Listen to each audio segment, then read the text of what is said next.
Baik, Assalamualaikum warahmatullahi wabarakatuh. Alhamdulillah, kita memuji Tuhan kita Allah subhanahu wa ta'ala atas segala nikmatnya.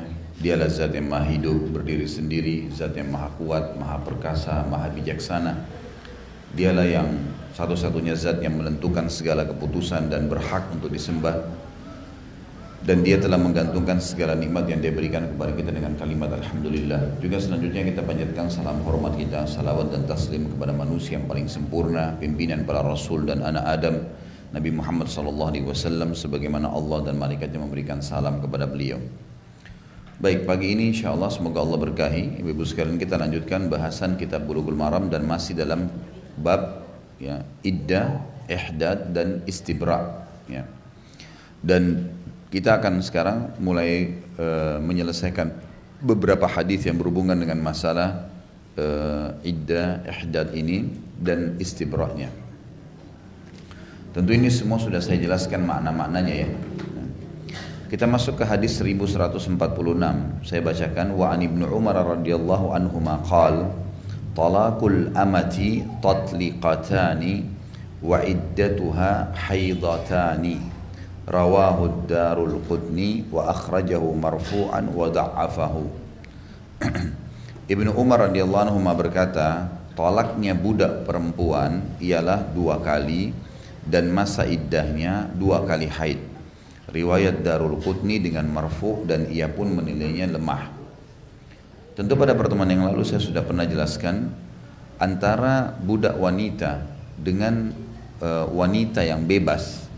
Dan budak wanita sudah saya jelaskan ini bisa didapatkan dari peperangan biasanya. Karena peperangan kaum muslimin menang, maka tawanan perempuan menjadi budak wanita. Budak wanita ini kalau misalnya ada seorang mujahid mau menikahinya, maka dia menikahinya. Dari beberapa hadis yang lalu disebutkan kalau dia setara dengan orang bebas. Misalnya tolaknya, kemudian rujuknya, gitu kan, hak-haknya. Tetapi dalam hadis yang kita pelajari pagi ini, cuman memang lemah, dijelaskan kalau iddahnya mereka lebih sedikit. Seperti misalnya kalau iddah wanita yang terceraikan oleh suaminya kan 3 kali masa haid. Nah ini 2 kali masa haid, gitu kan. Kemudian kalau wanita normal, bukan budak wanita, bukan dari peperangan, maka perceraiannya pun 3 kali. Kalau wanita normal 3 kali kan, 1 kali, 2 kali masih bisa kembali, yang ketiga tolak bayin gitu kan. Kalau budak wanita enggak, 2 kali saja sudah selesai, udah enggak ada lagi istilahnya kembali. Jadi ini kecuali si budak tersebut menikah juga sama laki-laki lain. Tapi hadis ini dilemahkan oleh sebagian ulama hadis, dalam arti kata lebih kembali kepada pendapat yang semula. Pendapat yang semula menjelaskan kalau budak wanita hukumnya sama dengan wanita bebas, khusus dalam masalah iddah dan juga perceraian. Jadi sama umumnya dengan wanita, artinya 2 kali diceraikan, kalau yang masih bisa kembali, kalau yang 3 kali sudah nggak boleh lagi kembali. Sama halnya juga dengan masa iddahnya. Kalau hadis ini lemah menyebutkan 2 kali iddah, kalau riwayat yang sebelumnya menyebutkan 3 kali masa haid. Kemudian hadis 1147 adalah hadis yang sejalan dengan hadis sebelumnya, hanya memperkuat saja. Wa akhrajahu Abu Dawud wa Tirmidzi wa Ibnu Majah min haditsin Aisyah radhiyallahu anha wa sahahahu al-Hakim wa khalafuhu fattafaqu ala dha'fi. Abu Dawud, Tirmidzi dan Ibnu Majah rahimahumullah juga meriwayatkan dari hadis Aisyah. Itu Aisyah S-nya dihapus tulisannya, setelah kan ada S itu ya, dihapus dan dinilai sahih oleh Hakim. Namun para ahli hadis tetap menentang Hakim ini karena Al-Hakim mensahihkan hadis ini dan mereka sepakat bahwa ini adalah hadis yang lemah. Maksudnya masih berhubungan dengan masalah haidnya, iddahnya wanita, budak wanita, dan juga kadar perceraiannya yang sampai 2 kali saja. Baik, kedua hadis ini mirip satu sama yang lain, dan ini karena saya katakan tadi lemah, jadi lebih dipilih oleh para ulama hadis-hadis yang sebelumnya. Artinya iddah budak wanita sama dengan iddah wanita normal. Kemudian hadis 1148, wa an Ruwayfi bin Thabit radhiyallahu anhu anin Nabi sallallahu alaihi wasallam qala la yahillu limri'in yu'minu billahi wal yawmil akhir an yasqiya ma'uhu zar'a ghairihi. Akhrajahu Abu Dawud wa Tirmidzi wa Sahih Ibn Hibban wa hassanahu al-Bazzar ya. Wa an Umar radhiyallahu anhu fi imra'atin mafqud tarabbasu 4 sinin thumma ta'taddu 4 ashhurin wa ashra, akhrajahu Malik wa Syafi'i.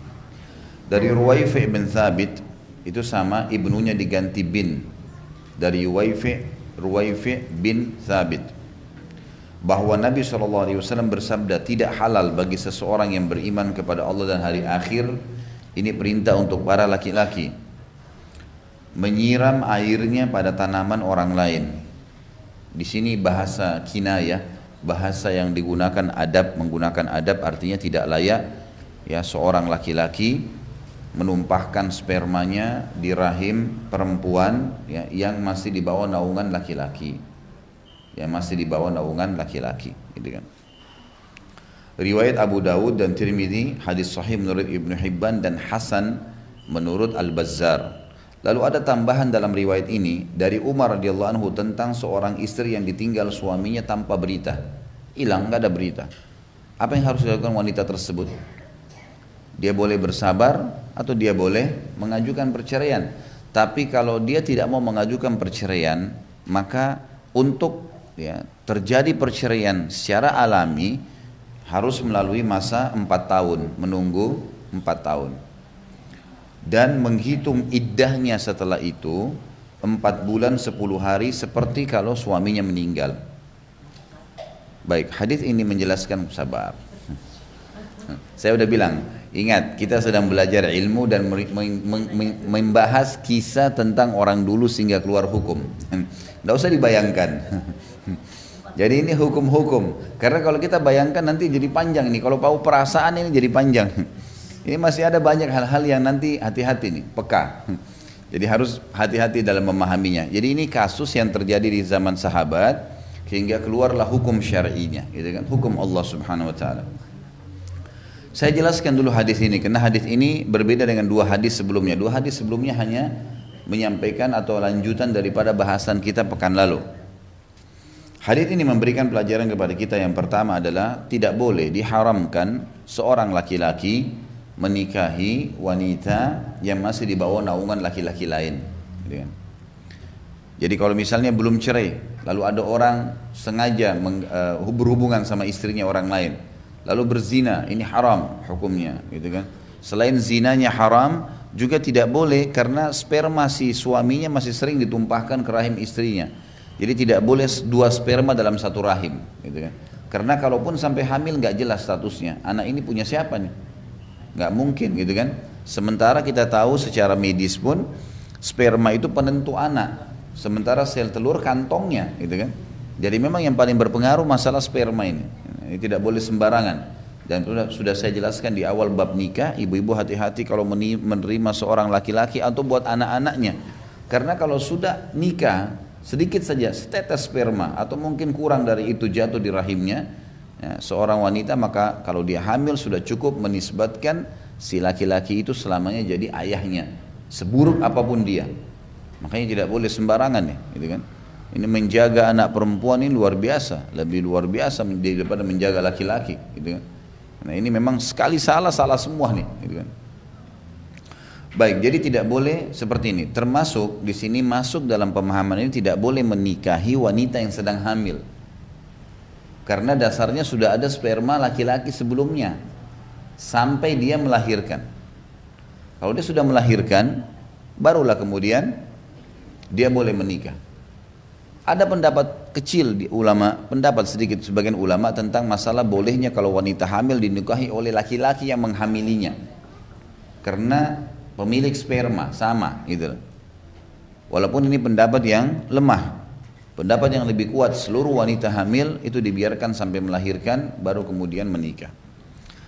Saya akan bacakan footnote-nya untuk lebih jelas di sini. Dikatakan poin nomor 1, yakni tidak halal bagi seseorang menyetubui amat. Amat itu sebenarnya dia tidak terjemahkan. Ama itu budak wanita. Amah, amatun dalam bahasa Arab. Yang dibelinya atau yang ditawannya ketika nyata-nyata dalam keadaan hamil. Apabila tidak nyata-nyata dalam keadaan hamil, ia wajib menunggunya sampai 1 kali haid. Jadi tidak boleh, kalaupun dia memiliki budak wanita, ya, untuk menikahinya, walaupun dia beli misalnya, kecuali sudah jelas-jelas wanita tersebut, kalau wanita itu jelas-jelas dalam kondisi hamil, sampai wanita itu melahirkan. Dan juga kalau nyata tidak hamil pun dia harus menunggu 1 kali masa haid. Ini kalau dia membeli budak wanita. Ini sebuah pemahaman yang diambil dari hadis. Makanya ditulis itu footnote nomor 1 poin A. Poin B-nya, hadis ini diriwayatkan oleh Abdul Razzaq, Abu Ubaid, Al-Baihaqi, Ibnu Abi Syaibah dan Ad-Darul Qutni. Al-Hafidh Ibnu Hajar juga berkata hadis ini diriwayatkan juga dari Uthman dan Ibnu Abbas. Sampai sini titik ya. Ini perlu dikasih baris bawah itu titik, kalau perlu dikasih tanda. Iya. Jadi maksudnya kalau tidak seperti itu, soalnya di sini tidak dikasih paragraf. Karena ini memang betul nyambung satu sama yang lain, tapi sampai situ selesai dulu. Diriwayatkan dari Ali, ini baru. Diriwayatkan oleh Ali, ini baru ya. Diriwayatkan Ali dan ia pernah ditanya tentang masalah wanita yang kehilangan suaminya. Ia mengatakan bahwa wanita seperti ini adalah wanita yang tertimpa musibah, maka hendaklah ia bersabar, ia tidak boleh menikah sebelum ia yakin bahwa suaminya telah meninggal. Al-Baihaqi berkata, fatwa ini masyhur dari Ali radhiyallahu anhu. Jadi kalau ada perempuan, suaminya pergi jihad kah, safar kah, kerja di luar negeri, tiba-tiba nggak ada berita, apa yang harus dilakukan? Tentu, iya, ya. Jadi kan dia bisa menikah, tapi di sini ada syarat nih. Dia kan masih dalam status istri, masih status istri. Nah di sini dia yang paling didahulukan adalah dia bersabar, masih status suami gitu kan, masih status suami istri. Sampai dia dapat berita memang suaminya meninggal. Kalau dapat berita meninggal sudah selesai. Artinya kalau dia dapat berita meninggal berarti tinggal tunggu masa iddah 4 bulan 10 hari kemudian menikah. Walaupun makanya kita akan jelaskan nanti dalam hadis-hadis ini. Pada saat tidak ditemukan suaminya, khusus bagi perempuan yang kehilangan suami, di sini hadisnya tadi, ya, dia menunggu. Kalau dia mau menunggu ya, kalau dia mau tunggu suaminya, dia mau nunggu suaminya sampai 4 tahun. Dia ini batasnya, Dia nunggu 4 tahun, mungkin suaminya kembali, mungkin tidak. Kalaupun sudah sampai 4 tahun, gitu kan, memang nggak ada berita. Dia menambah 4 bulan 10 hari masa iddah, dianggap seperti suaminya meninggal. Lalu kemudian dia boleh menikah. Tentu ada beberapa cara ya. Yang pertama dia bersabar tadi sampai 4 tahun terjadi. Setelah 4 tahun ini dia punya hak. Boleh dia terceraikan, artinya secara alami, kemudian akhirnya masa iddah tambah 4 bulan 10 hari, atau dia melanjutkan rumah tangganya. Dia mau nunggu sampai setahun, 2 tahun, itu hak dia. Gitu kan. Tapi dia mau nunggu sampai 10 tahun, itu adalah hak dia. Tapi 4 tahun ini adalah hukum syar'i yang ditentukan oleh Umar bin Khattab radhiyallahu anhu, masa perempuan kalau suaminya hilang, gitu kan. Suami tidak. Kalau 1 tahun enggak, kalau hukum syar'i enggak boleh. Kecuali dia ajukan di pengadilan lain. Jadi dia punya cara lain adalah dia datang ke hakim, saya udah enggak mau lanjutin rumah tangga saya sama suami saya karena enggak ada berita. Nah itu lain. Ini kita bicara kalau dia secara alami dia nggak mau cerai, nggak mau apa, tapi sudah sampai 4 tahun. Nah tiba 4 tahun suaminya hilang berita, dia punya pilihan. Dia mau lanjutkan rumah tangganya atau memang sudah dihitung perceraian terjadi. Kalau kurang dari 4 tahun dia mau cerai, ya dia ajukan di pengadilan. Dia ajukan, nanti hakimnya akan melihat bukti-buktinya, kemudian akan menjatuhkan cerai untuk dia. Di sini kita bicara adalah kalau dia menunggu. Sekarang ini masih ada kasus seperti itu ya. Seperti misalnya ada suaminya kerja di luar negeri, punya akad, itu kan. Kadang-kadang pernah ditemukan ternyata memang suaminya pada saat ke sana, kemudian ada masalah yang dihadapi di negara sana, di penjara, nggak ada HP, ditahan semuanya, hilang memang informasi. Bukan dia sengaja. hilang. Dan di penjara 4 tahun, 5 tahun, 7 tahun, ada yang 10 tahun, padahal cuma dianggap ini orang tinggal liar gitu. Karena juga ada ya, ada orang-orang kita kadang-kadang yang pergi ke luar negeri, kemudian dia ikut-ikutan sama orang, datang dengan turis, kemudian paspornya udah dibuang, udah kerja liar aja begitu. Ya, ini kalau ketangkap bahaya kan, di penjara gitu. Kalau langsung dipulangin ke negaranya sih alhamdulillah, kalau enggak gimana gitu. Itu banyak, sering terjadi kasus begitu. Ada juga kasus terjadi suaminya memang pelaut, tinggal di lautan. Sekarang ini hari-hari sekarang sudah luar biasa, sinyal HP sudah luar biasa. Tapi beberapa tahun yang lalu, 10 tahun yang lalu misalnya, orang di lautan nggak ada, gimana caranya kontak? Dia 2 bulan mutar dari kota, dari negeri ke negeri, dari negeri itu. Saya punya kakek dulu menceritakan, jadi baru meninggal berapa tahun yang lalu. Dia cerita dulu dia lama di kapal, mungkin sampai 10 tahun kerja di kapal. Itu kalau dia sudah safar, nggak tiba ketemu istrinya kecuali 4 tahun. 3 tahun, memang gitu, mutar, seluruh dunia dimutarin, sampai kembali lagi ke Indonesia gitu. Nanti 3 tahun, iya, orang Sulawesi Selatan, karena mereka di sana tinggal. Jadi begitu, pulang nanti sudah 4 tahun, 3 tahun. Kadang-kadang dia pulang, dia baru nikah, kemudian dia memang karena mau mencari rezeki ya, niatnya itu. Begitu mereka pergi, nanti mereka pulang 3 tahun, anaknya sudah besar. Saya tidak tahu kalau soal itu. Kalau sampai duitnya dikirim atau enggak. Allahu alam. Sudah. Ya. Kita lagi bicara kalau suaminya hilang, ini bicara masalah duitnya ada atau enggak.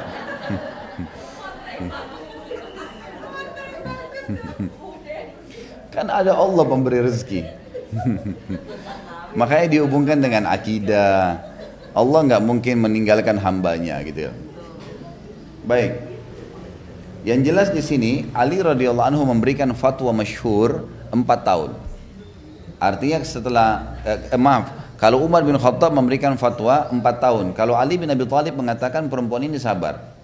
Dia lebih baik bersabar. Ya. Kalau dia sudah tidak bisa sabar, dia ajukan di pengadilan.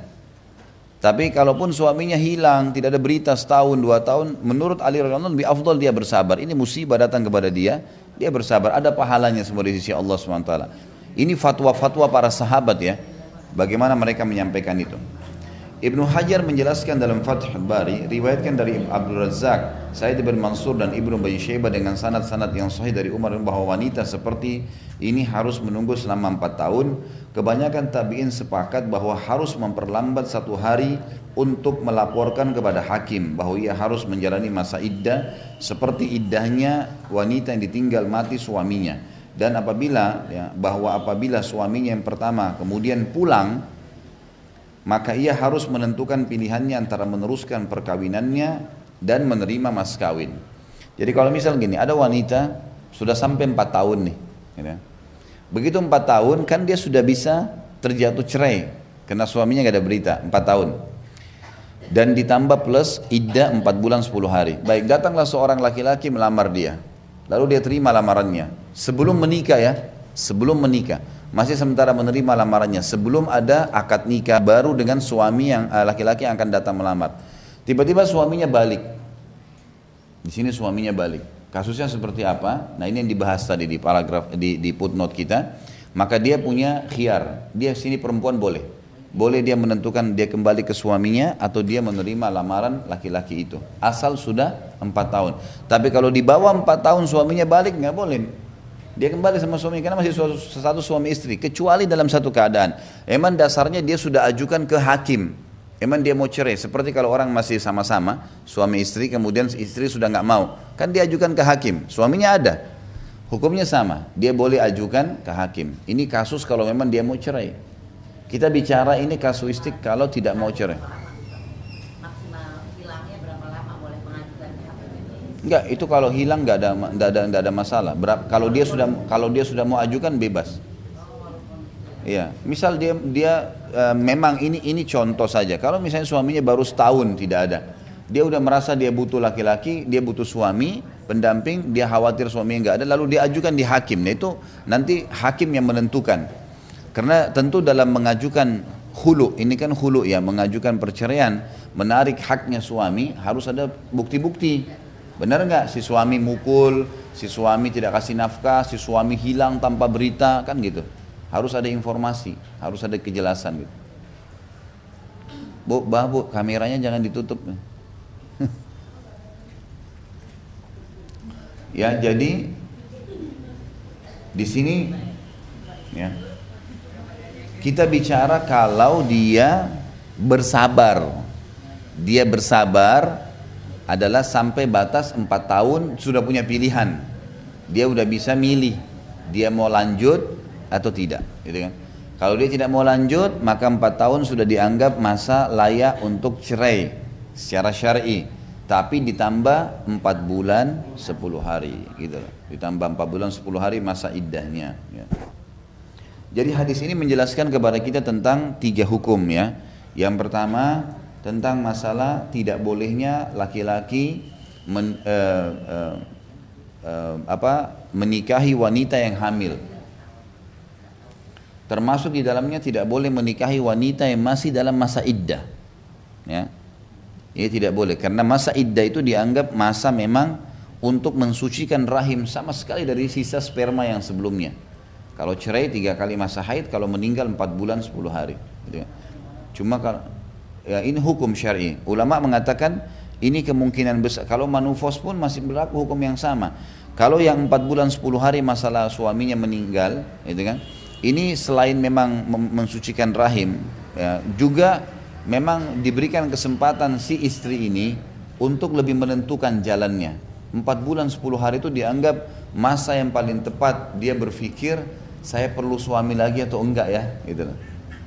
Jadi bukan cuma sekedar masalah mensucikan rahim, tapi memang dia bisa menentukan pada saat itu. Karena ada memang mungkin suami istri sampai tua sama-sama, kemudian memang suaminya meninggal dan dia pun sudah tua, dia nggak butuh suami misalnya. Maka dalam masa penantian, masa iddah 4 bulan itu dia bisa menentukan, ini apa saya melangkah lagi menikah atau enggak ya, gitu kan. Mungkin ada anak-anak juga yang masih butuh perhatian dia dan seterusnya. Jadi dia bisa jadikan sebagai ini masa 4 bulan kata ulama, masa yang paling tepat dia sudah bisa mandiri. Dia udah bisa mandiri, udah jalan. Dia sekarang mau lihat, saya nanti mau bertemu sama suami saya ini di surga lagi, di akhirat, atau saya perlu pendamping baru karena nanti kan dia ikut sama suami terakhirnya, kan gitu. Jadi kalau suami yang pertama misalnya soleh dan nanti dia akan punya derajat yang tinggi di surga, gitu kan. Kemudian dia sekarang mau menikah dengan laki-laki, ternyata ini kurang kesolehannya. Atau bahkan orang fasik, banyak orang begitu, buruk, nggak sholat, nggak apa. Suami pertamanya soleh, ini dia rugi kalau dia nikah. Ruginya karena dunia dia terganggu, akhirat juga dia kehilangan derajat yang tinggi. Kecuali memang suami yang kedua ini luar biasa, jauh lebih soleh daripada yang pertama. Misal memang dia hafal Quran, memang dia ahli ibadah, memang luar biasa. Nah ini lain, pertimbangannya seperti itu. Itulah kenapa banyak istri-istri para sahabat yang meninggal pun, yang meninggal suaminya di medan perang gitu kan, mereka menikah lagi karena mereka lihat yang melamar lebih soleh dari suaminya. Emang yang datang ini luar biasa, ini ketahuan, mereka tahu nih siapa yang lebih soleh. Mereka pun ini yang datang melamar tujuannya memang karena ingin ya, karena tahu si wanita-wanita ini baik, soleha, maka mereka pun datang melamar. Jadi memang ini harus ada hal-hal tertentu yang difahamin baik-baik supaya tidak ada kesalahpahaman. Tentu setiap ini hukum syar'i ya, ini panduan hidup. Kalau ada seseorang memang punya hajat, punya kebutuhan, punya gini, hukum syar'i juga menjelaskan. Jadi kasus kalau di bawah 4 tahun dia sudah mau menikah, dia tinggal ajukan di pengadilan. Ini kasus kalau dia bersabar misalnya. Baik, ini yang pertama, tidak boleh menyiram sperma di atas sperma laki-laki lain. Di sini dibahasakan orang lain atau dalam riwayatnya dikatakan saudaranya muslim, gitu kan? Ini tidak dibolehkan. Kemudian juga termasuk dalam hukum di sini adalah tidak boleh secara umum tidak boleh menumpahkan sperma atas sperma, dan yang kedua tidak boleh menumpahkan sperma di atas wanita hamil. Jadi sperma itu masih cair atau sudah jadi bentuk janin, dua-duanya tidak boleh ditimpahkan, gitu. Jadi misalnya ada orang masih suami istri, kemudian ribut, cekcok, lalu kemudian si perempuan ini hubungan sama laki-laki lain, lalu berhubungan badan. Ini berarti sperma cair, belum jadi janin. Artinya masih ada sperma si suami, kemudian dia berhubungan. Nah ini maksud yang pertama, haram hukumnya. Kemudian yang kedua, tentu selain zina ada hukum haram yang lain ya di sini, haram lain, karena ini tidak boleh. Jadi hukum zinanya ada, hukum menumpahkan sperma atas sperma ini tidak boleh. Iya, dosanya double. Kemudian yang kedua tidak boleh, kalau sudah pun sperma jadi janin, sudah hamil, tetap juga nggak boleh. Ini hukum yang lain. Artinya wanita hamil dianjurkan untuk sampai melahirkan baru menikah. Saya bilang tadi ada pendapat yang lemah, gitu kan, mengatakan masih boleh perempuan itu menikah kalau yang menikahinya yang menghamilinya, karena dia pemilik sperma, gitu kan, bukan sperma baru. Karena meletakkan sperma baru ini dilarang, tidak boleh. Kemudian hukum yang ketiga adalah hukum wanita yang ditinggal hilang suaminya. Seperti mana kita jelaskan tadi. Dia dianjurkan kalau fatwa Ali radhiyallahu anhu disuruh sabar. Ini musibah datang kepada dia, dia sabar lewatin dunia sebentar meninggal, udah. Gitu kan? Allah sebentar lagi uji dia. Dan dia bersangka baik, mungkin suaminya memang ada masalah. Kecuali datang berita jelas ya, meninggal. Makanya kalau meninggal sudah langsung masuk masa iddah 4 bulan 10 hari. Ya. Ini ibu-ibu yang datang jangan masuk ke tengah-tengah ya. Di sebelah kanan aja bu. Ya, kalau datang telat di sebelah kanan atau sebelah kiri. Itu sudah ditutup pintunya tuh. Masih dipotong kameranya.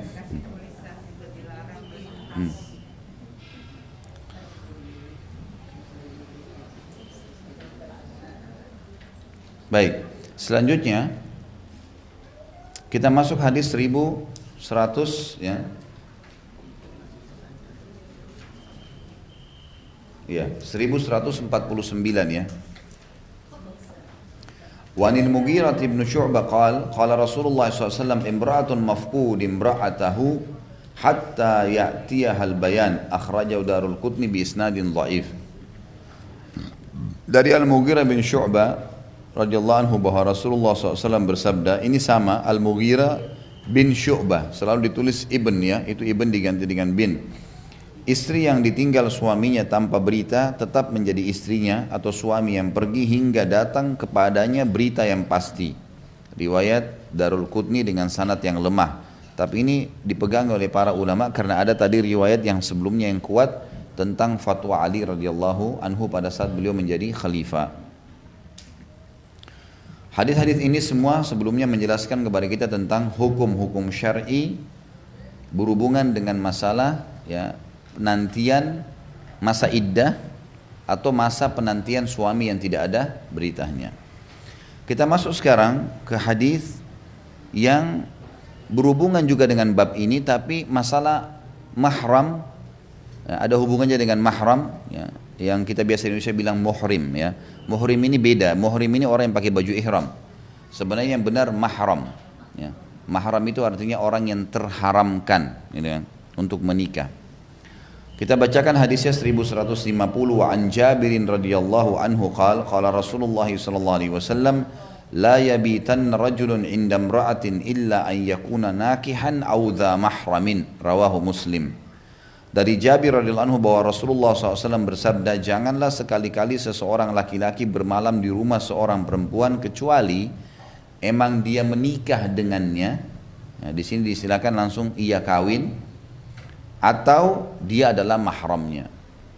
Jadi nggak boleh sama sekali kecuali memang di rumah itu ada mahram, ada mahramnya. Misal memang suami istri, kemudian ada anak-anak perempuannya yang masih belum nikah, tinggal serumah, ada tamu datang, nginep, dikasih kamar di depan, di bawah, lantai bawah, itu nggak ada masalah. Tapi di sini dikhususkan kalau ada wanita sendiri atau sama anak kecil, lalu ada laki-laki datang walaupun kerabatnya yang bukan mahramnya nggak boleh. Ini nggak dibenarkan. Nah ini akan jadi fitnah, apalagi kalau dia janda lah, inilah macam-macam. Ya, ini jadi masalah, jadi fitnah. Jadi walaupun dia mau minta bantuan ini nggak bisa.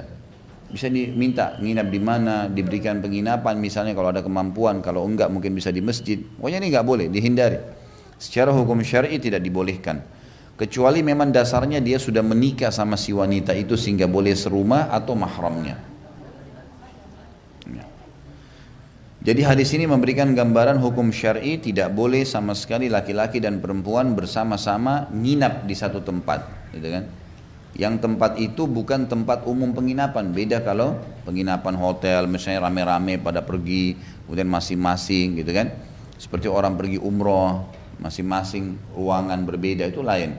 Ini maksudnya rumahnya memang, orang tahu ini rumahnya si perempuan itu. Tidak boleh sembarang laki-laki masuk. Dan ini tentu hikmah-hikmah syar'i banyak ya untuk menjaga nama baiknya si perempuan itu. Jadi tidak boleh juga orang menganggap remeh masalah ini.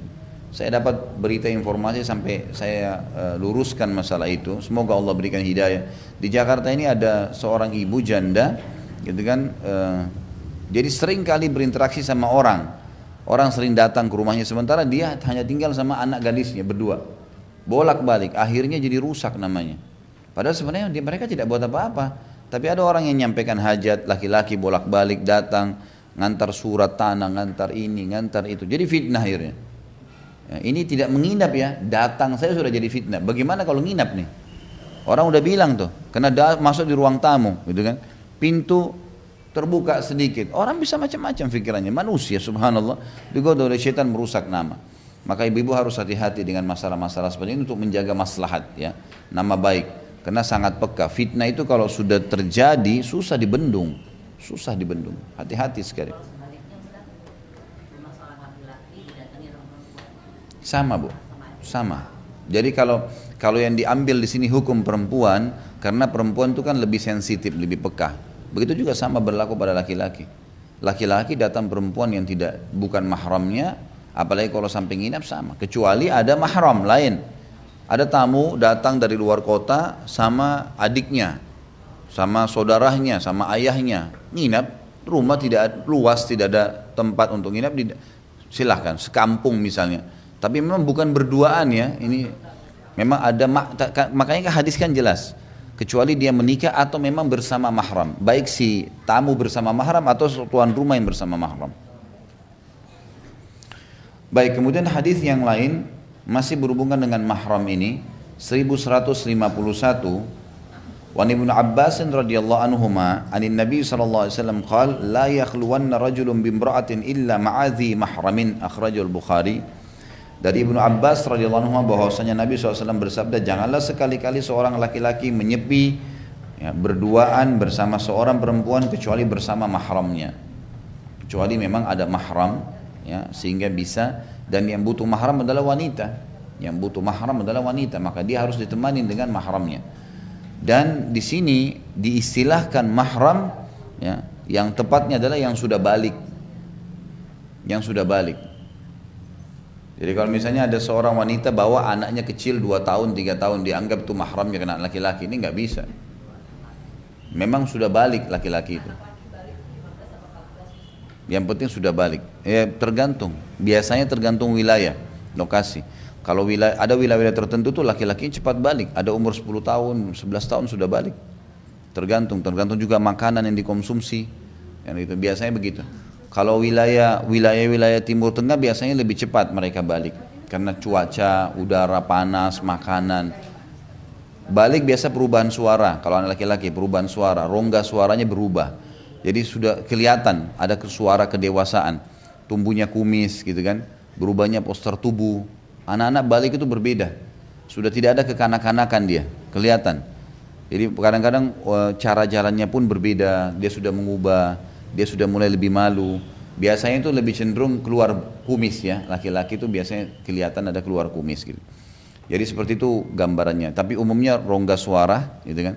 Lebih baik lagi kalau memang anak itu terbuka sama orang tuanya, maka dia bahasakan. Biasanya kan melalui mimpi gitu kan. Ya melalui mimpi. Tapi tidak semua ya. Tidak semuanya.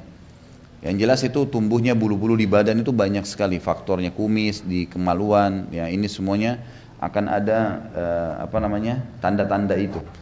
Tapi yang paling mudah dikenali rongga suara berubah. Pasti berubah suaranya. Jadi kayak suara lebih dewasa udah. Yang tadinya dia anak-anak, pasti ibunya tahu benar tuh bagaimana suara anaknya pada saat anak-anak dan bagaimana saat dia berubah gitu. Baik, jadi hadis ini menjelaskan kepada kita tidak bolehnya laki-laki dan perempuan berduaan ya, kecuali ada mahram. Dan yang butuh mahram siapa? Perempuan. Laki-laki nggak butuh mahram, perempuan yang butuh mahram, gitu kan? Perempuan di sini harus ada mahramnya karena mahram ini sebenarnya pelindung dia, gitu kan? Dan mahram di sini ulama mengatakan yang sudah balik. Anak-anak nggak berlaku di sini, nggak berlaku. Jadi mahram berlaku bagi anak-anak yang balik yang memang bisa melindungi, gitu kan? Bisa melindungi. Karena kalau anak kecil orang bisa merekayasa keadaan nih. Dia pergi sama pacarnya bawa anaknya kecil 3 tahun. Dikasih susu tidur anaknya gitu kan. Nah iya. Ini kan bisa saja direkayasa atau diajak di tempat mainan. Tapi kalau sudah balik lain tuh. Kalau ibu-ibu bawa anaknya yang sudah balik, pasti dia kontrol ibunya. Dijaga sama dia. Ibunya duduk, pasti dia duduk situ juga. Dia nggak mau. Suruh pergi main nggak mau. Oh anak balik lain, pasti nggak mungkin. Kalau anak-anak kecil bisa saja dia taruh di tempat mainan, ini segala itu pasti. Jadi memang mahram tujuannya untuk supaya terjaga dari kemaksiatan. Di rumahnya, misalnya di rumahnya janda punya anak udah dewasa, laki atau perempuan, dia datang pamannya samping, jadi kan bukan mahram juga. Itu boleh nggak tuh nginep? Nggak boleh kalau cuma perempuan sama laki, karena si berarti iparnya si ibu itu. Paman si paman si perempuan, Iya. tapi paman samping, tapi dia paman itu tidak Enggak, yang ini pamannya siapa? Pamannya si ibu janda atau si anaknya? janda, Ibunya. tapi samping jadi bukan. Apa itu paman samping maksudnya? Jadi maksudnya bukan langsung gitu loh, bukan pamannya, jadi ada apa ya? Ibu bapaknya kakak adik, sepupu. Sepupu bukan mahram. Paman anaknya ya. Bisa nikah. Seperti misalnya kasus Ali bin Abi Thalib sama Fatimah. Kan Ali bin Abi Thalib sepupunya Nabi. Fatimah kan anaknya Nabi. Nah ini di Indonesia biasa dibilang paman kan. Nah ini kan boleh nikah. Makanya Fatimah nikah sama Ali. Nggak boleh, tetap sama. Iya, kecuali memang si perempuan ini punya jadi yang dibahasakan mahram ini bukan sesama jenis ya. Ngerti? Maksudnya si ibu janda ini yang dikatakan mahramnya bukan anak perempuannya. Mahram itu laki-laki yang tidak boleh nikah sama dia. Oh yang datangnya maksudnya. Bukan, si ibu ini. Ibu janda ini kan punya anak perempuan. Anak perempuan ini tidak dikatakan mahramnya dia. Istilah mahram itu laki yang lawan jenis yang tidak boleh nikah. Iya kalau misalnya di rumah itu ada anak laki, maksudnya ada tamu laki-laki yang bukan mahramnya mau menginap. Boleh, Oh boleh. boleh. Asal si anak laki-laki sudah balik. Ya, anak laki-laki sudah balik. Kalau anak kecil sama tadi kasus, nggak boleh.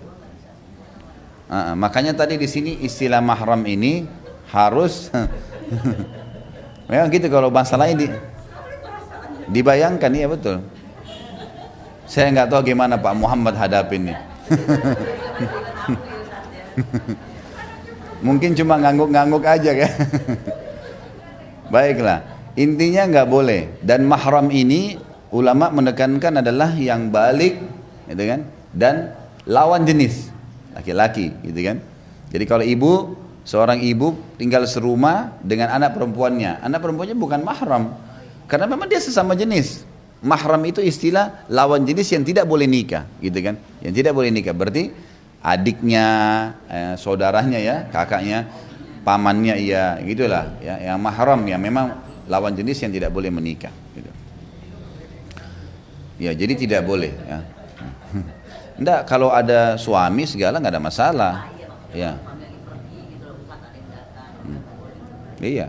Sebagai memang dibahasakan baik-baik. Jadi gini, kita usahakan ibu-ibu sekalian tunggangin segala keadaan kita dengan dakwah ya.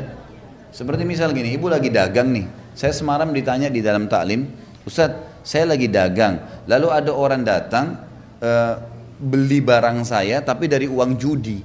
Apa saya terima atau enggak? Gitu kan?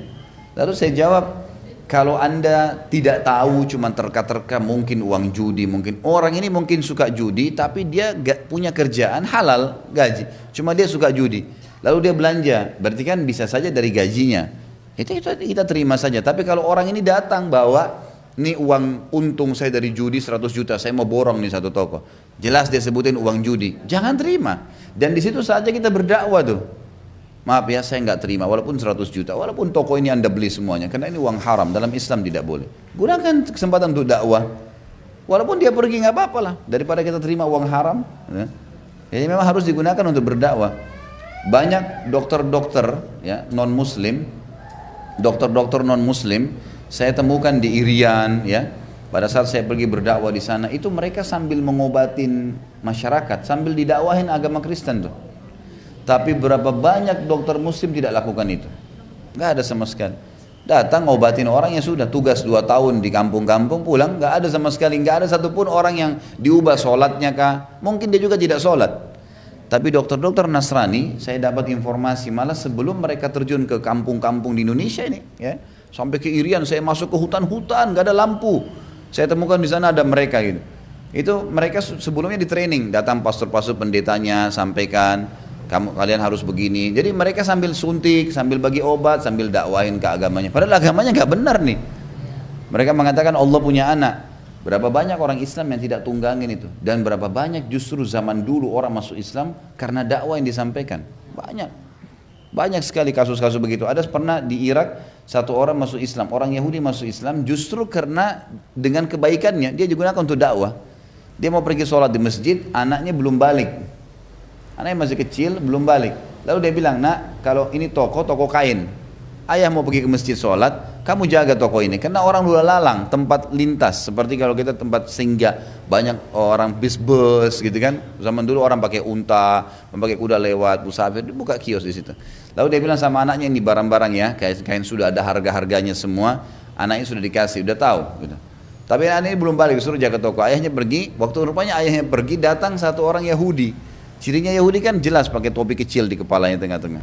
Datang, terus si anak ini sering dengar dari orang tuanya orang Yahudi itu bagaimana, benci dengan Islam dan seterusnya. Dia juga benci sama orang Yahudi ini. Yahudi itu tawar tanya satu kain, harganya anak ini sudah tahu, sekian puluh dirham, satu roll. Dinaikin sama dia 3 kali lipat. Si anak ini. Sekian harganya. Yahudi nggak nawar, diambil, dibawa. Sudah pergilah dia. Ayahnya pulang tanya, ada yang belanja nggak tadi? Ada ya, orang Yahudi. Dan dianggap prestasi, saya naikkan 3 kali lipat. Jadi 3 kali lipat. Ayahnya bilang nggak bisa, dalam Islam nggak boleh. Walaupun dia Yahudi nggak boleh kamu nipu dia. Itu nipu namanya. Harga kita sekian ya sekian. Kenapa kok? Kan tidak boleh orang transaksi bu. Dalam Islam, ibu beda-bedain harga. Nggak boleh, kecuali memang dasarnya kita naikin semua orang dapat harga begitu. Atau memang kita berikan diskon dengan pembelian tertentu itu lain. Ada memang. Tapi kalau kita, karena orang pakai Mercy datang harganya naik, orang pakai motor datang harganya lebih murah. Saya kadang-kadang kalau mampir di puncak beli lampu-lampu, gitu. Wah ini kalau mobilnya parkir depan harganya lain. Begitu mobilnya parkir jauh dikit jalan kaki dilihat, harganya naik. Sudah, jangan dilanjutin. Baik, yang jelas orang Yahudi ini beli pergi. Ayahnya pulang ditanya, ya siapa yang belanja? Ada satu orang Yahudi. Saya naikkan 3 kali lipat karena orang Yahudi. Kata ayahnya nggak boleh. Dalam Islam tidak boleh. Harus jujur, apa adanya. Sekarang berapa saya kasih harga kamu sekian. Baik, sisanya berikan kepada ayah. Ayah akan kejar Yahudi itu. Diambil, dibawa, kejar tuh Yahudi.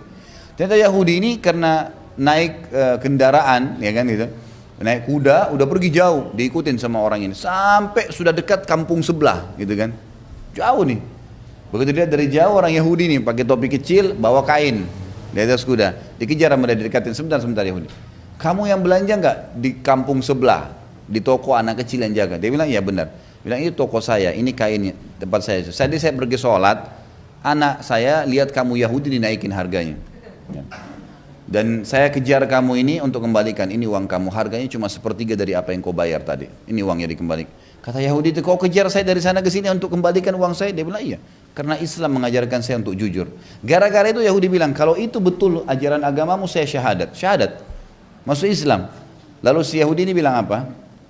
Perlu kamu tahu, orang-orang Yahudi itu selalu jeli, tidak mudah untuk ditipu. Saya tahu jenis kain ini sekarang justru harganya sudah berlipat-lipat di pasar. Bukan cuma 3 kali lipat, memang jauh lebih mahal. Cuman kamu mungkin tidak ikutin perkembangan pasar. Ini kain termasuk kain yang bagus dan sudah mahal sekarang. Cuma mungkin sudah lama di tokonya gitu kan. Dia nggak tahu. Maka harganya sudah naik. Makanya saya tahu waktu itu harga sekian, saya tetap beli karena saya tahu saya untung. Tapi karena kejujuranmu saya masuk ke agamamu, masuk Islam. Jadi tunggangi untuk berdakwah. Tunggangi untuk berdakwah gitu kan. Ada orang salah, kesempatan kita menasehatinya. Jangan diam begitu saja gitu. Jadi kalau misalnya ada contoh kasus tadi masalah kita, kalau ada keluarga bukan mahram datang, ibu sendirian di rumah, tidak ada masalah. Maaf ya, bukan saya tidak mau terima tamu, tapi memang dalam Islam tidak boleh. Dakwahin, memang begitu. Jadi orang tahu kenapa kita melakukannya kan. Saya sudah pernah bilang, ada satu kaidah hidup ibu-ibu harus pegangi. Kalau kita berbuat satu perbuatan baik, ditanya kenapa ibu lakukan, ibu harus menjawab. Kalau kita melakukan satu perbuatan salah, ditanya kenapa, kita juga harus tahu, sampaikan.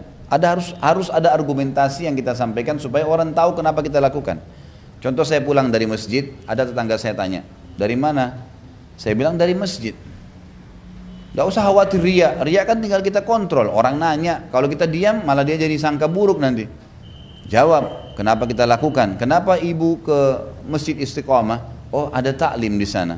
Saya ikut pengajian. Ada penjelasan. Oh, berarti orang sudah tahu ini ke pengajian nih, gitu kan? Oh enggak, saya ada urusan, pergi. Orang nanti jadi tanda tanya tuh. Manusia bisa digoda syaitan. Jelaskan apa adanya, karena kita berbuat baik. Kalau kita berbuat salah, misal gelas ini saya jatuhin, tidak sengaja jatuh pecah. Saya salah. Yang saya lakukan adalah minta maaf. Tapi saya jelaskan kenapa. Saya bilang, tadi saya nggak sengaja jalan, kesentuh, jatuh. Jadi orang tahu kenapa dia terjadi. Jangan cuma minta maaf, nggak cukup. Nggak cukup, sampaikan kenapa kita melakukannya. Kita akuin kesalahan, tapi saya lakukan karena ini. Bukan untuk membela diri ya, untuk menjelaskan kenapa itu terjadi. Supaya jelas, oh karena ini. Dan mengetahui sebab itu akan memudahkan kita untuk tidak mengulanginya. Tidak mengulanginya, jadi memang jelas gitu kan. Ini semua hal-hal mendasar masuk dalam kaidah hidup yang harus diketahui. Intinya adalah saya ingin titik beratkan, kalau ada sesuatu yang salah menurut amalan agama, kita harus berani untuk menyampaikan, dan ini menjadi lahan dakwah. Baik, itu yang kita ambil dari hadis 1151 ya, masih berhubungan dengan 1150.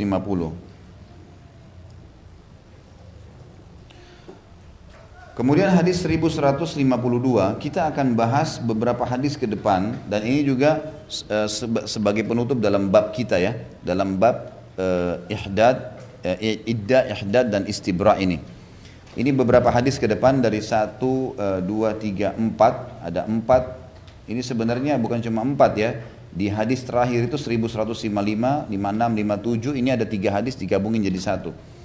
Jadi beberapa hadis ini berbicara tentang hukum ya, wanita, budak wanita, dan ini hukum syar'i. Sebelum saya baca hadis-hadisnya, ibu-ibu jangan fahami dengan perasaan nih, hukum syar'i. Ini kasus terjadi zaman dulu, dan ini hukum syar'i, hukum Allah Subhanahu wa taala. Saya akan ceritakan karena nanti ada kisah di sini, kisah perselingkuhan, ada anak yang haram kemudian diperebutkan oleh orang yang mengasah punya hak di situ, dan seterusnya, gitu kan? Sepakat dulu ya. Sepakat dulu nih. Karena ini menghadapi ibu-ibu bukan seperti bapak-bapak. Bapak-bapak tinggal polos, saya sampein, semua diterima. Enggak memang diterima. Oh iya begitu hukum Allah udah. Kalau ibu-ibu enggak, pasti dibayangin. Bab cerai bayangin cerai, bab nikah bayangin nikah.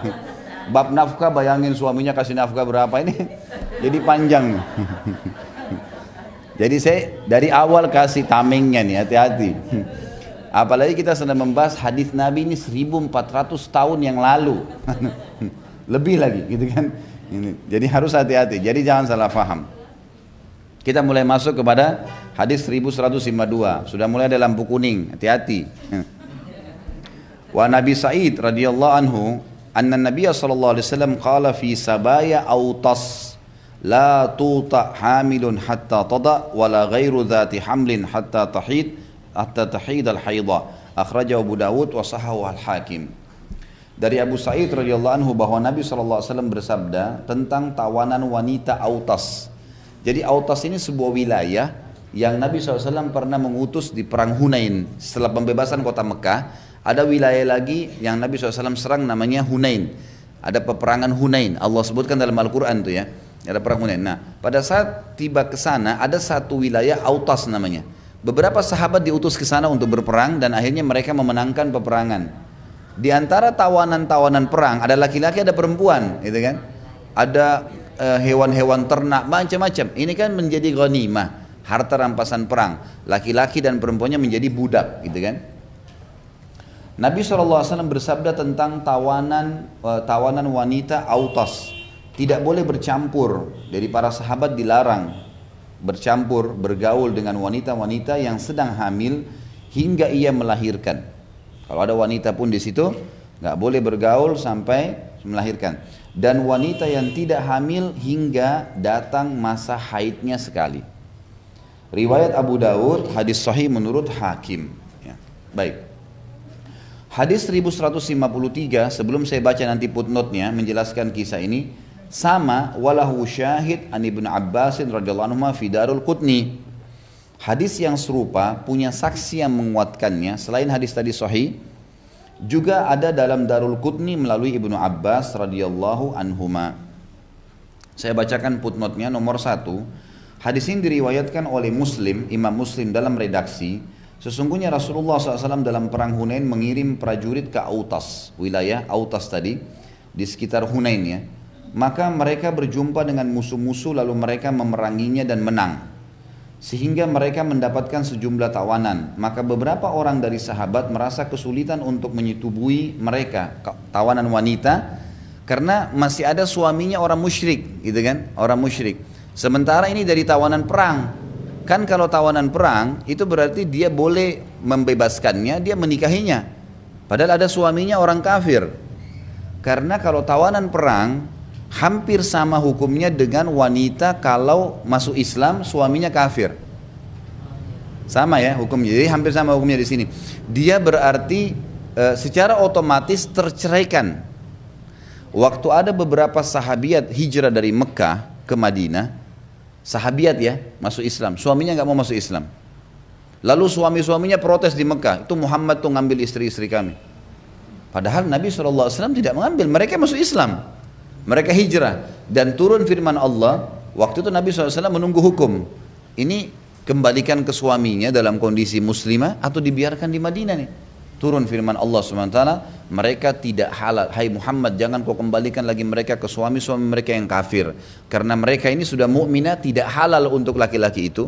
Mereka pun tidaklah halal untuk ini. Lalu ada sahabat-sahabat yang mau menikahi mereka nih. Gimana caranya? Mereka membayar maharnya. Jadi yang pernah suaminya kasih, suaminya di Mekah itu, yang kafir pernah kasih apa? Misalnya kebun kurma. Ya udah, si laki-laki yang mau nikahin bayar tuh mahar. Kembalikan tuh maharnya si suami pertama. Kembalikan, maka ini ada masa iddah, ya. Di masa iddah seperti cerai tiga kali masa haid, kemudian dinikahin, gitu kan? Nah ini berlaku sama halnya dengan masalah budak rampasan perang, gitu kan? Sekarang pasukan muslimin masuk ke wilayah kafir, menang. Kan kalau melalui ada dua cara ya, kalau kita masuk ke medan perang, kemudian kita menang dengan perdamaian, misalnya mereka damai nih, nggak usah deh kita perang, damai. Baik, nanti negosiasi. Misal penghasilan wilayah ini setengahnya untuk muslimin, setengahnya buat mereka. Selama setahun misalnya, selama 10 tahun misalnya, gitu kan? Itu namanya jizyah, upeti yang mereka bayar. Tapi kalau masuk dengan kekuatan setelah ditawarkan Islam tidak mau, setelah ditawarkan upeti nggak mau. Mereka berperang. Kalau menang kaum muslimin seluruhnya menjadi ya harta ghanimah. Harta ghanimah. Harta mereka menjadi harta muslimin, laki-laki dan perempuannya menjadi budak di muslimin. Dan pernah saya jelaskan waktu kita bahas masalah budak ini, yang pertama budak ini memang dianjurkan untuk dididik, dimasukkan Islam, diajarkan agama gitu kan, itu prestasi. Ya, yang dikejar. Yang kedua, mereka bisa menjadi tebusan terhadap pelanggaran-pelanggaran yang kita lakukan. Seperti misal orang berhubungan di siang hari Ramadan suami istri, kan gitu. Apa tebusannya? Kafarahnya bebasin budak. Kalau nggak bisa berpuasa 2 bulan berturut-turut. Kalau nggak bisa baru memberikan makan 60 orang miskin. Orang sumpah demi Allah begini, tapi ternyata dia dusta atau dia salah. Kafarahnya bebasin budak, memberikan makan, berpuasa 3 hari berturut-turut atau memberikan makan dan pakaian 10 orang miskin gitu kan. Jadi ada pembebasan budak nih di sini. Berarti mereka boleh digunakan untuk kafarah ya. Yang ketiga, mereka juga bisa membebaskan diri dengan cara mukatabah namanya. Yang hadis Nabi SAW mengatakan 3 orang yang pasti Allah kasih rezeki, nggak mungkin tidak. Yang pertama, orang yang pergi jihad di jalan Allah. Walaupun dia berangkat dengan baju di badan, itu Allah pasti jamin makanannya, minumannya segala. Yang kedua adalah mukatab. Mukatab ini budak yang datang kepada tuannya bilang, Tuan saya mau bebas. Gimana caranya? Kata tuannya, kamu bayar saya 10 juta. Atau kamu bayar saya 100 juta. Si budak negosiasi, baiklah, bisa nggak saya bayar per bulan 1 juta? 10 bulan berarti saya lunas nih. Ya, misalnya 10 juta, 1 juta 1 bulan berarti 10 bulan lunas. Kata tuannya baiklah, sepakat. Ini namanya mukatib. Nah, kalau budak yang seperti ini mau bebasin diri, Allah pasti akan berikan rezeki. Dan tuannya disuruh untuk menerima. Kita nggak boleh menolak mukatabah, gitu kan? Dianjurkan untuk mau bebas, bebasin. Kemudian juga boleh diperjualbelikan. Boleh misalnya saya jual, ini budak saya jual, ini jual, negosiasi. Dijual, makanya ada di zaman Nabi SAW ada pasar budak, diperjualbelikan gitu kan. Jadi ada hukum-hukum syar'i yang berhubungan dengan mereka, hukum-hukum syar'i yang berhubungan dengan mereka. Nah sekarang kalau misalnya pasukan muslimin masuk di sebuah wilayah, menang, ada budak laki-laki, ada budak perempuan gitu kan. Kalau budak perempuan ini ada seorang mujahid yang mau menikah sama dia, sementara dia masih ada suami, dia pun masih kafir, si perempuan ini pun kafir, tapi mereka harta rampasan perang. Bagaimana hukumnya? Nah ini yang sedang kita bahas. Hukum syar'inya adalah si perempuan itu kalau sudah jadi harta rampasan, maka sudah terputus hubungan sama suaminya. Yang kafir ya, yang kafir. Walaupun dia masih dalam keadaan kafir, karena ini sudah masuk dalam hukum ghanimah, harta rampasan perang. Ini hukum syar'i, gitu kan? Maka dia pun ya, para sahabat ada yang ingin menikah sama wanita rampasan perang nih, tapi masih ada suami mereka yang musyrik. Ini gimana nih? Kita dengarkan di sini. Dikatakan waktu Nabi SAW mengirim pasukan ke Autas, maka mereka berjumpa dengan musuh, lalu mereka memeranginya dan menang. Muslimin menang, sehingga mereka mendapatkan sumber tawanan. Titik di sini. Kemudian lanjutannya, maka beberapa orang dari sahabat merasa kesulitan untuk menyetubui perempuan mau menikah sama wanita tadi, karena adanya suami-suami mereka yang masih dalam keadaan musyrik. Masih ada status suaminya nih, tapi dua-duanya kafir. Gimana nih? Lalu mereka menunggu hukum. Maka Allah menurunkan firman-Nya dalam ini surah An-Nisa ayat 24 ya. A'udzubillahi minasyaitonir wal muhsanatu minan nisa'i illa ma malakat aymanukum. Dan diharamkan juga mengawini wanita yang bersuami. Masih ada suaminya haram, nggak boleh. Kan gitu. Kecuali budak-budak yang kamu miliki. Nah, ini lain. Kalau sudah masuk dalam harta ghanimah, rampasan perang, mereka sudah ditawan, maka berarti sudah terputus status sama suaminya. Si orang-orang muslim boleh menikahi mereka. Boleh menikahi si budak-budak. Ini kan kalau mau. Kita bicara kalau mau. Subhanallah, kalau dalam peperangan lain. Ini situasinya bukan kayak kita begini aman. Ini kalau orang perang, dalam kondisi perang, berkecamuk, mungkin pasukan perang, ibu kalau mau bayangkan ini terlalu besar masalahnya. Artinya masuk berkecamuk, direbut, mungkin mereka lihat akhlak yang baik, mungkin mereka begini, mungkin suaminya memang tidak baik sebelumnya, mungkin pemabuk. Karena muslimin ini kalau masuk di satu wilayah, mereka langsung kalau sudah masuk ya sudah menang, itu mereka berbagi makanan, mereka menyobati orang yang luka, mereka melindungi wilayah yang sudah dikuasain. Umat Islam berbeda kalau masuk dalam satu lokasi. Maka umumnya wilayah-wilayah itu banyak masuk Islam, dan ahli wilayah itu mau bernikah sama muslimin justru karena melihat akhlak mereka itu. Ini pernah terjadi kasus, lalu masih terjadi hambatan seperti ini. Allah mengatakan kalau muslimah muhsanat artinya mukminah gitu, masih ada suaminya nggak boleh, termasuk dalam masalah iddah, di masa iddah nggak boleh. Sampai selesai iddah baru perempuan punya pilihan, mau milih suaminya dulu atau dia nikah sama laki-laki lain. Tapi kalau budak wanita berbeda, tawanan, maka kalau seorang mujahid mau menikahinya, hukumnya dia didahulukan daripada suaminya yang kafir, gitu kan? Jadi memang sudah seperti itu hukumnya, karena dianggap mereka, ada, kan di sini dikatakan kalau dia lagi hamil, kalau dia hamil sampai melahirkan, kalau dia tidak hamil 1 kali haid, ditunggu iddahnya 1 kali haid, ditunggu 1 kali haid.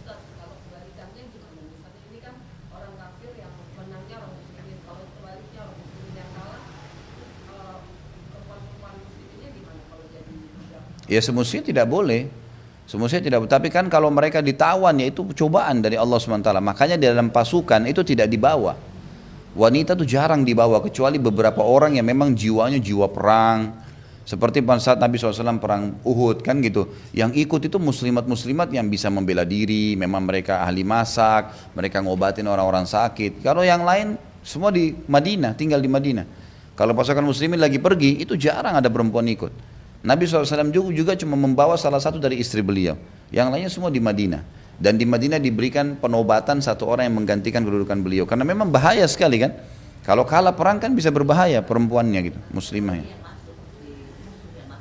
Ya itu cobaan dari Allah SWT, itu hukumnya lain. Jelas Tidak boleh sama sekali. Jangankan tidak dikenal dalam Islam muslim atau muslim jadi budak, itu nggak ada dalam Islam. Dia harus mempertahankan dirinya sampai mati. Nggak ada istilahnya dia diperbudak. Karena kalau sudah orang kafir yang berbudak, jelas hukum mereka berlaku padanya, gitu kan? Tapi kalau orang Islam lain, dia berbudak tapi hukum Islam berlaku, lain, keselamatan malah, gitu kan? Makanya perilaku seperti sabda Nabi SAW tidak ada dalam agama lain ini. Kalau kalian makan, berikanlah kepada budak kalian. Kalau kalian berpakaian, berikanlah kepada budak kalian. Sampai dikatakan Zubair bin Awam, sahabat Nabi itu punya budak banyak. Dia sering beli di pasar 100 orang budak, dibebasin sama dia. Sampai Zubair bin Awam kalau jalan, itu bajunya dibeli sama dia, seragam semua sama budaknya. Sampai gak bisa dibedain mana tuannya, mana budaknya. Jadi Islam begitu dan tidak ada dalam agama lain. Ini kalau sudah mereka luar biasa sudah kacau balau semua. Tentunya di sini kita disuruh menjaga kemuliaan untuk bisa menjaga. Ini pernah terjadi wilayah-wilayah tertentu seperti misalnya di Spanyol dulu waktu terjadi perang salib, pernah ada kaum muslimin yang dikalahkan, kemudian akhirnya banyak tuh perempuan-perempuan yang diperkosa, yang disalahgunakan, anak-anak yang dibunuh sama mereka, tapi memang muamalahnya buruk sekali ya, buruk sekali. Dalam sejarah peperangan dunia pun tidak ada pasukan seperti muslimin, tidak pernah. Mereka kalau datang setelah itu, pokoknya mereka begitu sudah menang atau sudah mengalah musuhnya, udah nggak ada pembantaian, nggak ada sama sekali. Udah diurus negara itu, dibangun, ditaruh undang-undang, dinaungin. Yang mau tinggal dengan agamanya silakan, yang mau masuk Islam silakan, nggak ada. La ikraha fid din, tidak ada paksaan. Jadi ini sebenarnya cuma memperkenalkan Islam ke wilayah tersebut. Makanya sebelum berperang pun tawarkan Islam, kalau enggak jizyah, kalau enggak upeti, gitu kan. Jadi kita sekarang bicara tentang masalah hukum. Kalau terjadi begini, ini kalau terjadi. Kan pernah terjadi dulu, maka sekarang dijelaskan sebagai sebuah hukum. Maka Allah menurunkan firman-Nya tadi. Baik, ini hadis yang menjelaskan tentang masalah hadis nomor 1152, hadis 1153. Selanjutnya hadis 1154. Wa an Abi Hurairah radhiyallahu anhu anin Nabi sallallahu alaihi wasallam qala al waladu lil firash wal ahirul hajr, muttafaqun alaih min hadits. Ini ada kisah perselingkuhan, nanti saya akan jelaskan, Abu Hurairah anhu menyebutkan bahwa Nabi sallallahu alaihi wasallam bersabda, anak itu milik tempat tidur si suami dan bagi yang berzina dirajam. Jadi hadis ini kalau dibaca tidak difahamin, harus tahu sebabnya, gitu kan, ada kisahnya. Hadis ini muttafaqun alaih dari hadisnya, gitu kan. Sebelum kita lanjutkan kisahnya, sebab hadis ini, kita lanjutkan dulu baca hadis yang penutup dalam bab ini, karena menyambung. Footnote-nya justru setelah dijelaskan hadis terakhir. Tadi nomor 1154 kita lengkapkan dengan 1155, 1156, 1157. 3 hadis sekaligus dikatakan wa min haditsin Aisyah radhiyallahu anha fi qissah wa Ibnu Mas'udin 'inda An-Nasa'i wa an Utsman 'inda Abi Dawud. Demikian juga hadis yang serupa, hadis serupa antara 1154 dengan sampai 1157. Diriwayatkan oleh Nasa'i dari Aisyah, jalurnya dari Aisyah radhiyallahu anha dalam suatu kisah, ada kisah, dan Ibnu Mas'ud dalam riwayat Abu Dawud dan Utsman. Baik, apa kisahnya? Kita lihat footnote nomor 2. Imam Bukhari meriwayatkan dari Aisyah radhiyallahu anha bahwa Abd ibn Zam'ah ini adalah saudaranya Sauda binti Zam'ah. Siapa Sauda ini? Hah? Siapa nih? Istri Nabi SAW. Enggak boleh, enggak ada hafal ini. Ini Sauda bin Zam'ah terkenal sekali ya kesolehannya. Dan ini istri Nabi SAW yang paling suka membuat Nabi tersenyum dan tertawa. Jadi dia suka bercanda, orangnya suka bercanda. Sampai dalam sebuah riwayat dikatakan Sauda binti Zam'ah pernah membuat Nabi SAW tertawa sampai luar biasa gitu ya. Sahabat pun kaget Nabi tertawa begitu. Dia mengatakan, ya Rasulullah, tadi malam waktu anda sholat tahajud saya juga ikut di belakang. Tapi anda tidak tahu kalau saya ikut. Kemudian pada saat anda ruku gitu kan, anda sujud, kemudian anda bangun, hidung saya kena bokong anda gitu. Jadi kena pantat Nabi SAW gitu kan. Lalu hidung saya pegang, takut keluar darah, kena sakitnya. Lalu Nabi SAW ketawa luar biasa dengar ceritanya dia gitu. Kira kisah benar terjadi, tapi dia ingin menghibur Nabi SAW gitu kan. Dan banyak kisah-kisah yang dari Sauda ini yang Masya Allah dia menghibur Nabi SAW dengan kisah-kisah guyonnya tapi benar gitu kan. Sauda ini binti Zam'ah radhiyallahu anha punya saudara namanya Abd bin Zam'ah, laki-laki. Abd binti Zam'ah. Ayah mereka nih, ayah Abd dengan Sauda ini namanya Zam'ah. Zam'ah ini punya budak wanita. Punya budak wanita. Kemudian tinggallah sama dia, gitu kan? Tapi tetap dalam keterbudakannya, dan ini statusnya sebagai istrinya. Tapi kan kalau budak wanita tuh boleh dibilang saya bebasin kamu, saya nikahi. Atau dia nikahi dalam kondisi masih budak, gitu kan? Cuman kalau kondisi masih budak dinikahi, punya anak, anaknya sudah jadi tuan. Karena dari sperma tuannya, kan gitu. Ini hukum syariah begitu. Ternyata Zam'ah ini punya seorang budak wanita. Budak wanitanya ini selingkuh dengan seseorang yang bernama Utbah. Utbah bin Abi Waqqas. Siapa Utbah ini? Saudaranya Sa'ad bin Abi Waqqas. Tangkap ya kisahnya? Baik, satu-satu saya bacakan. Dikatakan sini di Bukhari meriwayatkan dari Aisyah bahwa Abd ibn Zam'ah. Siapa Abd ini? Saudaranya Sauda. Menceritakan tentang ayahnya Zam'ah, punya budak wanita. Kisah Abd ibn Zam'ah dengan Sa'id ibn Abi Waqqas. Sa'id ibn Abi Waqqas. Ini Sa'ad maksudnya. Sa'ad bin Abi Waqqas punya saudara namanya Utbah. Kan gitu. Jadi ada kasus di sini, Utbah ini selingkuh berzina sama budak wanitanya Zam'ah, gitu kan? Lalu si budak ini hamil. Nah, dua orang ini, si Abd ini, Abd bin Zam'ah, ingin mengambil anak itu karena dianggap saudaranya. Kan ini istri ayahnya, gitu kan? Melahirkan. Si Sa'ad bin Abi Waqqas bilang, tidak, Utbah, saudara saya, nitip pesan, ini perempuan hamil dari saya nih. Maka anaknya punya saya. Walaupun dia status budaknya si Zam'ah. Jadi ini kasus yang terjadi zaman itu ya. Nggak usah dibayangkan. Yang penting sekarang saya jelaskan kisahnya. Baik. Kemudian dikatakan di sini, keduanya bertengkar. Maksudnya ini terjemahnya sebenarnya mereka berselisih faham. Lebih tepatnya. Di buku kita kan bertengkar. Bertengkar kurang tepat. Mereka berselisih faham dan menghadap kepada Rasulullah SAW tentang anak hambanya Zam'ah. Zam'ah ayahnya tadi, ini lahir nih dari budak wanitanya, gimana? Ini anaknya siapa nih? Si Abd mengatakan ini saudara saya. Ini dari ayah saya kok, gimana? Si Sa'ad mengatakan enggak, ini Utbah kakak saya dititip pesan kalau ini anaknya. Dan kalau melahirkan disuruh ambil anak ini. Kebetulan anak ini waktu lahir diberikan nama Abdurrahman. Baik. Di sini dikatakan Ibnu Zam'ah berkata, Abd ibn Zam'ah, ia adalah saudaraku dan anak hamba bapakku. Ini saudaraku ini. Ya. Maka Nabi SAW melihat adanya keserupaan yang jelas antara Utbah bin Abi Waqqas. Ternyata setelah ditelusurin kisahnya, si Utbah ini selingkuh sama, karena memang jelas si perempuan ini statusnya budak wanitanya si Zam'ah nih. Kok bisa Utbah ngaku itu anaknya? Ditelusurin kisah, ternyata memang terjadi perselingkuhan gitu kan, ada perzinahan terjadi. Waktu terjadi perzinahan ini, hamil si perempuan. Secara bersamaan memang dia masih status budak wanitanya Zam'ah, artinya masih berhubungan badan mereka. Ini juga perempuan, hamil lah si perempuan. Utbah ini dalam beberapa asar yang dikatakan kebetulan tidak punya anak, pengen sekali punya anak. Makanya waktu perempuan itu hamil, dia tuduh ini anak saya. Nabi SAW lihat waktu anak itu lahir memang mirip sekali sama Utbah. Emang anak ini mirip Utbah. Sebagian riwayat mengatakan Utbah ini kulitnya agak gelap. Ya. Anak ini lahir begitu, sementara si Zam'ah kulitnya putih. Gitu kan? Dan wajahnya kelihatan ini kayaknya memang ini ayahnya si Utbah. Tapi dari hasil zina. Dari hasil zina. Maka Nabi SAW berkata, ia milikmu, wahai Abd ibn Zam'ah, ini punya kamu nih. Dikembalikan kepada Abd ibn Zam'ah.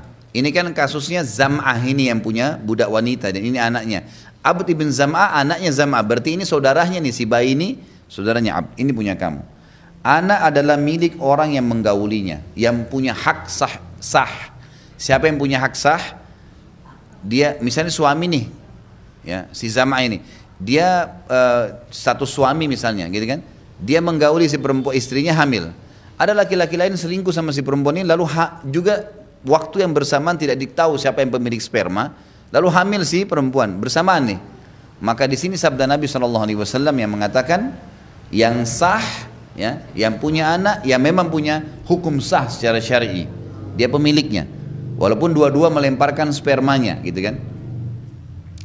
Dan berhijablah kamu darinya wahai Sauda. Nama, ya, anak yang dipertengkarkan adalah Abdurrahman. Hal ini terjadi setelah penaklukan kota Mekah. Penaklukan kota Mekah, gitu kan. Hadis ini memberikan pelajaran kepada kita tentang masalah hukum syar'i yang selalu dijadikan kaidah oleh para ulama, al-waladu lil firash. Status anak selalu kembali kepada orang yang memiliki hukum sah, si ayah. Mau dia gila, mau dia bodoh, sperma dia dan dia sah, selesai, dia ayahnya. Walaupun perempuan ini nanti selingkuh, ini segala, pokoknya nggak ada ceritanya, itu haram semua. Kecuali memang dia cerai, selesai masa iddah, jelas suci, rahimnya nggak ada, nikah sama laki-laki lain, terus hamil, nah ini sudah nggak ada lagi hubungannya sama yang pertama. Ya, kalau zina tetap tidak ada penisbatan kepada pemilik sperma, kan sudah kita jelaskan hukumnya. Anak zina nggak ada penisbatan, walaupun dia pemilik spermanya. Walaupun dia nikahi perempuan yang hamil tadi, tetap tidak ada penisbatan ke namanya. Kalau dia perempuan tidak ada kewalihan, tidak ada pernikahan, gitu ya, tidak ada wali pernikahan, gitu kan. Tapi yang ini difahami di sini dan dikatakan wal akhirul hajr. Dan orang yang berzina, yang selingkuh harus dirajam, harus dihukum tuh. Karena ini hukumnya dia berzina, nggak boleh. Dan itu haram hukumnya. Jadi hadis ini menjelaskan kepada kita tentang ada sebuah hukum syar'i yang penting untuk difahamin, bahwasanya anak itu ternisbatkan kepada ayah yang sahnya, Baik, ini bahasan kita insyaallah, dan mungkin pertemuan yang akan datang kita akan bahas bab penyusuan. Ini akan bab khusus, ya insyaallah di Januari, di pekan pertama kita akan mulai masuk di sini. Dan sekarang kalau ada yang mau bertanya masalah iddah, ya masalah bahasan-bahasan kita yang sebelumnya dalam bab itu, silahkan. Ada yang punya pertanyaan? Gak ada? Oh ada. Ada lagi yang punya pertanyaan? Kalau ada yang tidak mau disebutin langsung bisa tulis, silahkan, bebas saja. Jika suami memberi nafkah dengan baik dan kebutuhan rumah tangga terpenuhi, namun dia tidak sholat 5 waktu karena malas dan sudah dinasihatin tidak mau mendengar, apa sebaiknya dilakukan seorang istri? Minta cerai atau bersabar? Ini sebenarnya kalau ditanya bolehkah istri minta cerai dari suami yang tidak sholat, hukumnya boleh. Itu salah satu variabel yang membolehkan wanita dan tidak kena laknat. Karena kan ada hadis ya, wanita yang minta cerai dari suaminya tanpa udzur maka dilaknat, kan gitu, diangkat berkah hidupnya.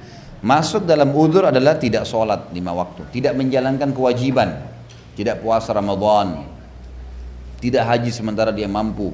Ini semua terbuka pintu. Atau melakukan dosa-dosa besar seperti syirik, berzina, gitu kan. Ini semua dosa-dosa besar, maka masuk dalam variabel boleh dia untuk minta cerai. Ini kalau kita bicara masalah hukum boleh atau tidaknya. Tapi kalau ya, ini kan tadi dibilang apakah dia sebagai cerai atau tidak, ini terbuka. Dia sudah boleh minta cerai, sudah boleh diajukan cerai.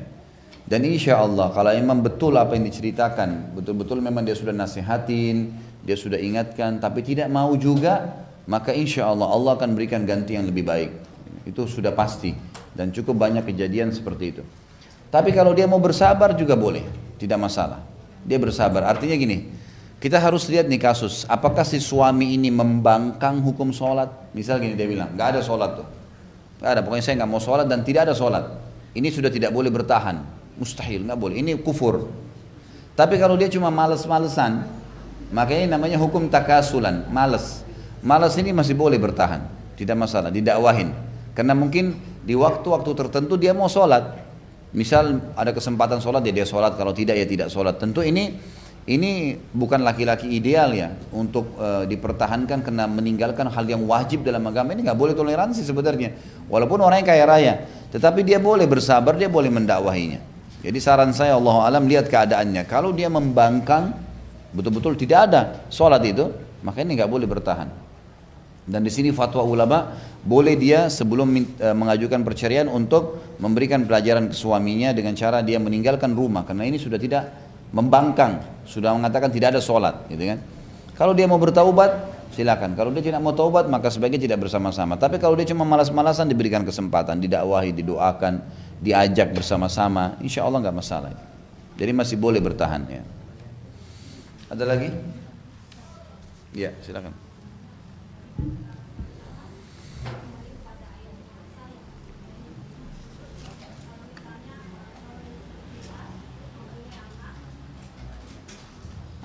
Kalau misalnya seorang ibu berzina atau punya anak, dan kemudian kalau dia tidak dinisbatkan kepada ayah biologisnya, tetapi dengan ayah dari ibunya, kemudian anak itu tidak mengetahui kalau ayah biologisnya itu orang lain. Sebentar, diulangi lagi Bu. Saya masih belum tangkap betul kisahnya. Seorang perempuan berzina, terus mempunyai anak dari laki-laki yang menzinainya. Baik, terus sekarang nikah, punya suami. Oh, dia status istrinya orang, kemudian dia berzina, dia hamil dari selingkuhannya. Baik.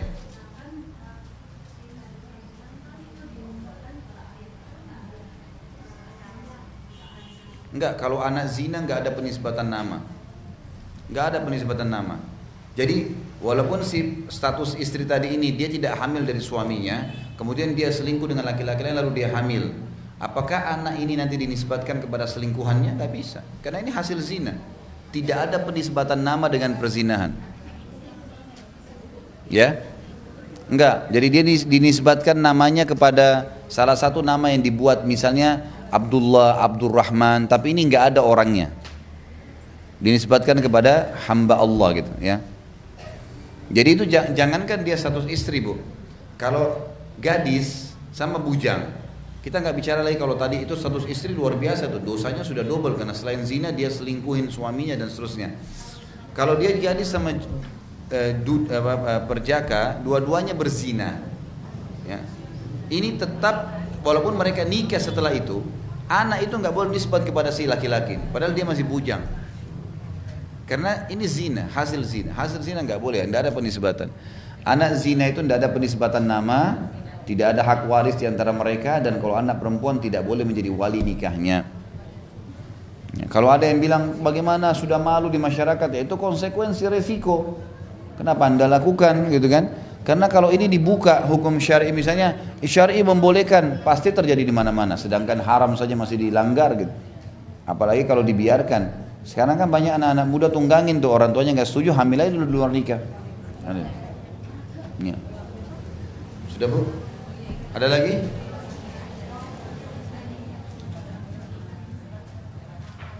Tetap nggak boleh. Tetap nggak boleh. Walaupun misalnya si laki-laki yang menghamili dia yang menikahi, tetap anak nggak dinisbatkan ke dia. Karena masalahnya adalah ini anak zina, bukan masalah sekarang mereka satu suami istri. Hukum syar'i memang begitu. Sama aja. Karena pada saat sperma pertama yang membubuhi sel telur itu dari zina. Makanya kan dari awal kita jelaskan di bab nikah, jangan sampai melangkahi pernikahan untuk berhubungan badan. Menikah dan menikah itu mudah, gitu kan, bukan sesuatu yang sulit. Dan sudah banyak kita berikan cara-cara yang mudah untuk menikah. Masalah kasus mempermudahnya, meringankan biaya dan seterusnya itu kan banyak ya yang harus kita pahamin itu. Baik, sebelum saya lupa ibu-ibu sekalian, ibu-ibu kemarin saya sudah sampaikan sudah bisa download gratis di Play Store. Tulis nama saya Khalid Basalama, logonya itu warna hijau, tulisannya KH garis kurang B Khalid Basalama, itu sudah bisa di-download. Alhamdulillah di Android. Jadi ceramah-ceramah termasuk Bulughul Maram sudah di-upload di situ. Sudah ada. Jadi ibu-ibu kalau misalnya mau kembali mengingat buku ini, apa yang dibahas, yang kebetulan sudah diangkat situ bisa dibaca, bisa diikutin insya Allah. Nah, itu yang pertama. Kemudian yang kedua, kalau ibu-ibu ada waktu saya ajak tentunya, bapak-bapak juga di belakang, maaf saya tidak lihat kalau ada bapak-bapak hadir. Kalau ada waktu hari Sabtu bisa hadir di Tablik Akbar lusa ya, di Blok M Square jam 9, tanggal 19, jam 9 pagi sampai selesai insya Allah. Itu tablik akbar tentang sahabat Abu Ubaidah bin Jarrah radhiyallahu anhu. Dan ini serial-serial sahabat ini memang kita lagi hidupkan karena banyaknya kaum muslimin yang tidak tahu kisahnya. Itu alhamdulillah selama ini kita sudah 9 kali tablik akbar, selalu penuh. dan responnya sangat bagus sekali. Bahkan saya motivasi untuk bapak-bapak dan ibu-ibu itu mengajak anak-anaknya. Sampai sekarang alhamdulillah yang sudah pernah ajak anak-anak mudanya semua pada ketagihan, tanya lagi kapan bulan depan, karena mereka mendapatkan pencerahan.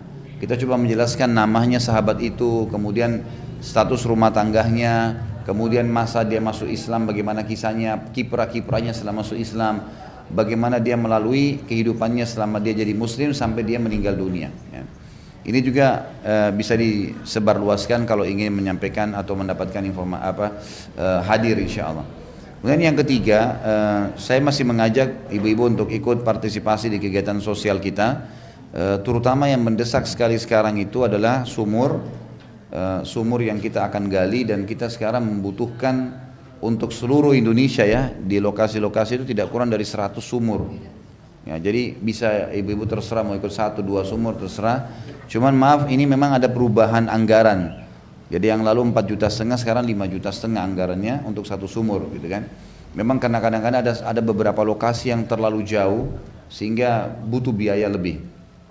Juga yang kedua, pengadaan motor untuk dai yang memang ini kita siapkan. Saya sudah ada data sekarang, teman-teman yang tamatan Madinah saja itu jumlahnya tidak kurang dari 400-500 orang, dan kita mau fokus untuk memberikan kepada mereka ini ustadz-ustadz yang memang sudah lama, sudah tahunan ceramah, untuk kita berikan hadiah motor. Dan mudah-mudahan dari ceramah-ceramah mereka, bukan insya Allah ya, dari ceramah-ceramah mereka kita panen pahalanya. Anggaplah 3 tahun motor kita dipakai, anggap 3 tahun, insya Allah 3 tahun itu setiap hari dia ceramah, dia jadi imam gitu kan. Karena umumnya teman-teman ini semua memang kegiatannya begitu, masya Allah, pasti punya ceramah. Juga pasti mereka ada yang jadi imam masjid, silaturahim keluarganya kita bisa panen, anggaplah 3 tahun. Alhamdulillah kalau dia bisa pakai sampai 5 tahun motor itu kan sangat baik gitu. Ini juga saya datanya itu sekitar 400 sampai 500 orang, dan kita sekarang mau mengeluarkan motor per 100 motor, dan sekarang alhamdulillah sudah ada sekitar 70 motor yang sudah kita keluarkan. Alhamdulillah dari seluruh pengajian saya, ruang lingkup cuman yang saya jangkau saja ya, itu sudah ikut. Dan ini bebas, bisa ibu ikut 1 motor langsung, bisa nyumbang berapa saja, bahkan ada yang nyumbang 100.000 rupiah. Terus saya tanya ini untuk apa? Oh ini untuk sumur, oh ini untuk ini. Maka saya buatin laporan, gabungan-gabungan, ada yang gabungan motor, gabungan ini sumur, gabungan AC masjid, dispensernya, karpetnya, macam-macam. Mereka bergabung dengan program-program sosial yang ada. Ini saya sarankan untuk menambah amal jariah kita insya Allah, dan tidak akan mengganggu rezeki yang ada gitu kan. Insya Allah malah Allah SWT akan berkahi. Mudah-mudahan ini bisa bermanfaat insya Allah, dan kalau ada yang berminat bisa tinggal kontak ke HP saya, bisa diambil dari Ibu Yuli insya Allah. Baik, kita tutup sampai sini. Mudah-mudahan apa yang kita bahas hari ini bermanfaat insya Allah, dan semoga saja Allah tambahkan di timbangan amal kita hari kiamat, dan juga semoga semua yang sakit disembuhkan penyakitnya, terlilit utang dilunasi utangnya, semua yang pernah melakukan dosa diampuni oleh Allah Subhanahu wa taala, baik diri kita atau orang tua kita, kerabat kita, dan orang-orang yang kita kenal, dan seluruh muslimin dan muslimat. Dan kita berdoa untuk muslimin yang tertindas dimanapun mereka berada, di Palestina, di Syria, di Yaman, di Irak, di Myanmar, dimanapun mereka berada, agar Allah mengikhlaskan niat mereka, mengukuhkan telapak kaki mereka, menerima para syuhada mereka, serta Allah partisipasikan kita bersama mereka di pahala dalam kemuliaan Islam, baik dengan doa, dengan harta, juga dengan jiwa kita. Dan semoga Allah menyatukan kita di surga firdausnya tanpa hisab, sebagaimana Allah satukan kita di majlis yang mulia ini. Kalau benar dari Allah, kalau salah dari saya mohon dimaafkan. Subhanakallahumma wa bihamdika, asyhadu an la ilaha illallah, astaghfirullah wa atubu ilaih. Wassalamualaikum warahmatullahi wabarakatuh.